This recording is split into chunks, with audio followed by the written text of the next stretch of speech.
We believe that market movements reflect economic movements. Economic movements are reflected in economic statistics. By studying the relationships between economic statistics and market movements, we've developed precise rules for identifying important shifts in the economic market environment, and in turn our positions.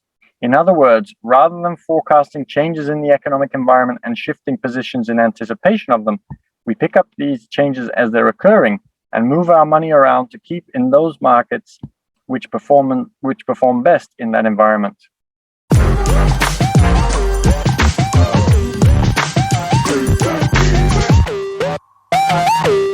Good morning, everybody, and welcome to my car.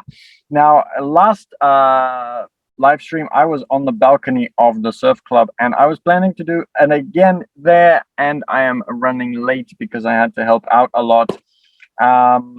And this is something that I wanted to very quickly talk about before we actually get into the book today, and that is that we very often place high expectations on ourselves, and sometimes life just doesn't work out the way that we want to. So yes, we need to push and see if we can find ways to make things go the way that we want to.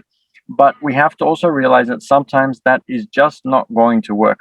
So this morning I arrived, I was going to do exercise with the group, then come back to the car, get my things, and go and do my live stream on the balcony. But I had to help out with a couple of extra things because I'm volunteering and helping out with this event. And the time got away from me because I was just working, making sure that everything was ready for everybody else.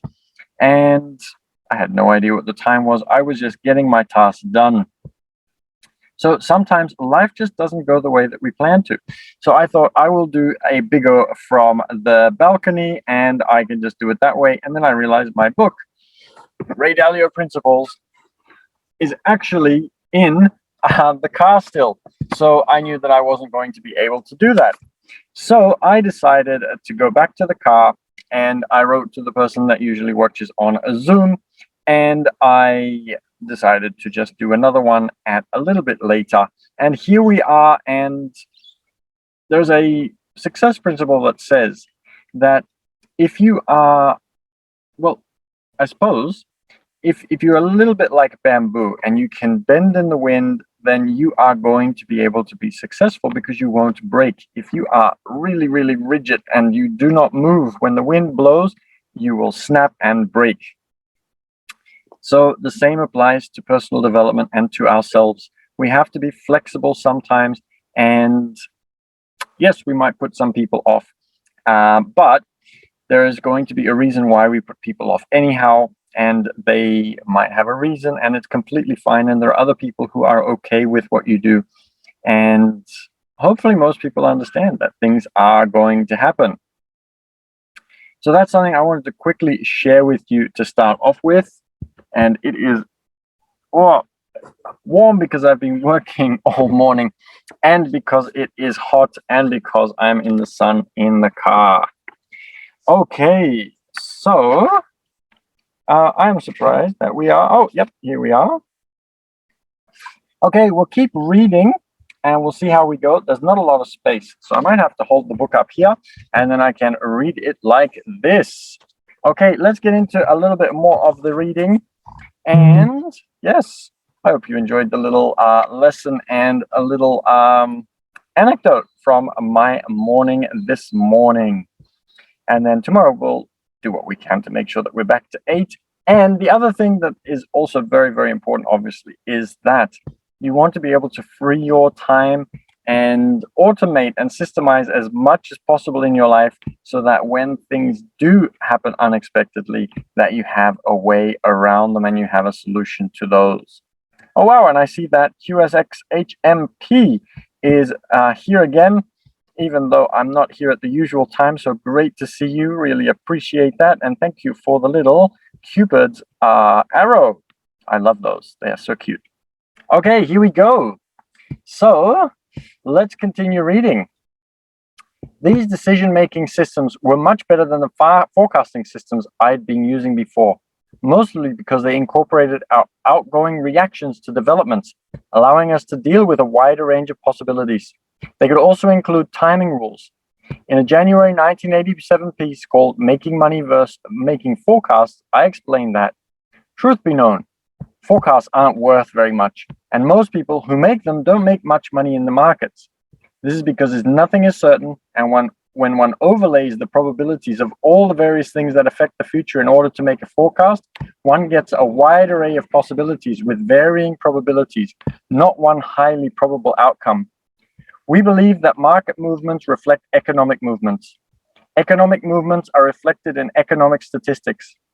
By studying the relationships between economic statistics and market movements, we've developed precise rules for identifying important shifts in the economic market environment, and in turn our positions. In other words, rather than forecasting changes in the economic environment and shifting positions in anticipation of them, we pick up these changes as they're occurring and move our money around to keep in those markets which perform best in that environment. Over the last 3 decades of building these systems, we have incorporated many more types of rules that direct every aspect of our trading. Now, as real-time data is released, our computers pass information from over 100 million databases and give detailed instructions to other computers in ways that make logical sense to me. If I didn't have these systems, I'd probably be dead or broke from the stress of trying so hard. We certainly wouldn't have done as well in the markets as we have. As you will see later, I am now developing similar systems to help us make management decisions. I believe one of the most valuable things you can do to improve your decision making is to think through your principles for making decisions. Write them out in both words and computer algorithms, backtest them if possible, and use them on a real-time basis to run in parallel with your brain's decision making. But I'm getting ahead of myself. Let's go back to 1983. Resurrecting Bridgewater. By late 1983, Bridgewater had 6 employees. Up until then, I hadn't done any marketing. The business we got came from word of mouth and from people reading my daily telexes and seeing my public appearances. But clearly, there was a growing demand for our research, and I realized we could sell it to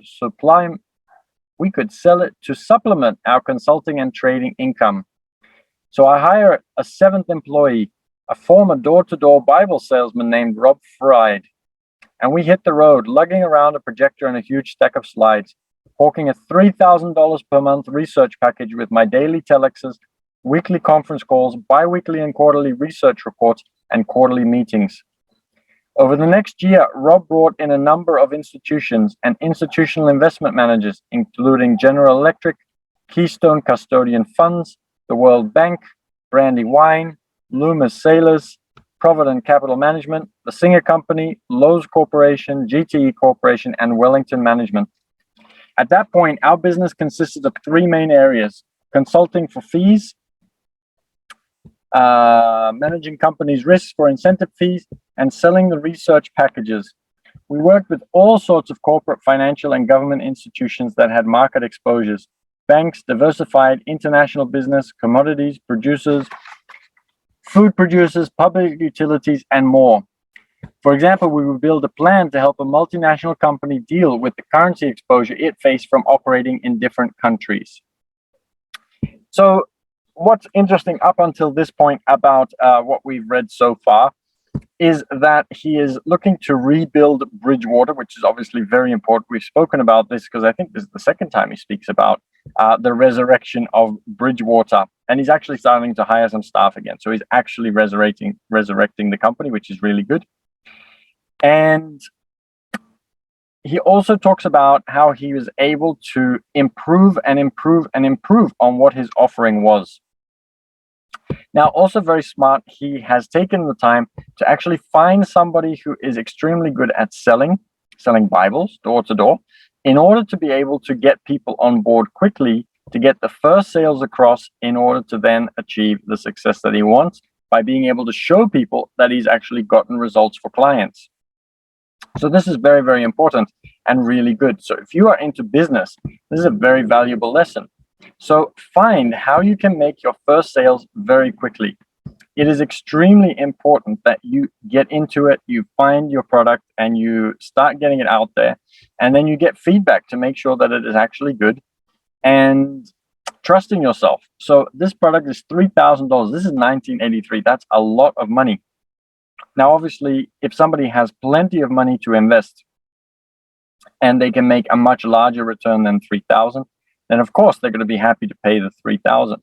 So know what your product is, know why you are having it, and what it will do for people, and have that confidence to go out there and then get that product out there. So this is a really good so far.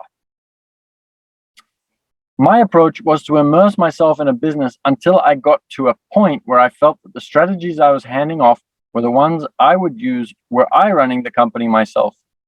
I would break each company down into distinct logical components and then come up with a plan for managing each part, using a variety of financial tools, especially derivative instruments. The most important components to separate were the profits coming from the core business and those that were speculative profits and losses coming from price changes. We would do this to show them what a risk-neutral position would look like, which is to say, the properly hedged position one would take if one didn't have a view of the markets. I would advise them to deviate from this position only when they wanted to speculate, which they should do only in a measured way and with full knowledge of the effects it would have on their core business. This approach was eye-opening for most of the firms we worked with. It gave them clarity and control and yielded them better results. Sometimes they wanted us to speculate for them, which we would do for a share of the profits.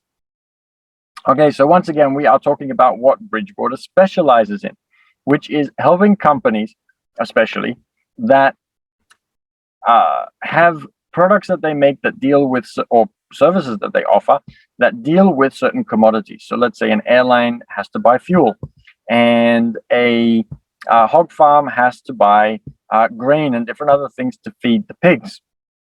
So the price of grain and oil go up and down, and so you can use that as a hedge by buying and selling at different times, or having contracts and options to be able to buy them at different prices to what they will be in the future. And so you can actually make a profit even though the price goes up, so that you are not having to increase your prices even though everybody else does, because their supply costs have gone up. So it is a great business model, and he's obviously done extremely well with it. Okay, we might leave it there for today. Oh, something very interesting coming up for those of you who are in Australia. I just noticed that it says that he had a very high-profile Australian client. So we will get to that one tomorrow. Very, very exciting. Okay, so I hope you enjoyed that. I am very, very grateful that you are here today.